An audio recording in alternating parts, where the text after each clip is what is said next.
Bar association Depalpur के उम्मीदवार बराए सदर Mian Manzoor Ahmed Rehan advocate high court ने अपनी इंतखाबी मुहिम का आगाज़ कर दिया। उन्होंने वकला के लिए हाउसिंग कॉलोनी और जुडिशल कॉम्प्लेक्स की तामीर के लिए सख्त जदोजहद करने का ऐलान किया है।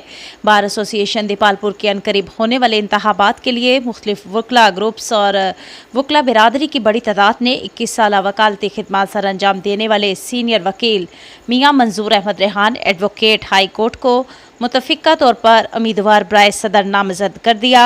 उन्होंने बाकायदा तौर पर अपनी इंतखाबी मुहिम का आगाज़ करते हुए एक खसूसी इंटरव्यू में कहा कि वकला के मसाइल का हल, वकला कॉलोनी के क़याम और जुडिशल कॉम्प्लेक्स की तामीर मेरे असल अहदाफ हैं, जबकि बार और बेंच के दरमियान बेहतरीन और मिसाली ताल्लुकात कायम होंगे और खुशगवार माहौल परवान चढ़ेगा।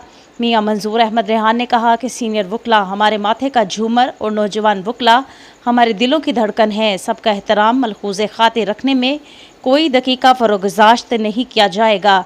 उन्होंने कहा कि देपालपुर बार पंजाब की एक बड़ी बार है जिसके वकला की तादाद 1500 के लगभग है, जबकि कचहरी में जगह की तंगी के बायस सिर्फ 200 चैम्बर्स मौजूद हैं जो कि ना होने के बराबर हैं। इसलिए वकला का दरीना मुतालिबा जुडिशल कॉम्प्लेक्स की तामीर वक्त की अहम ज़रूरत है, जिससे बहुत से मसाइल का खात्मा होगा।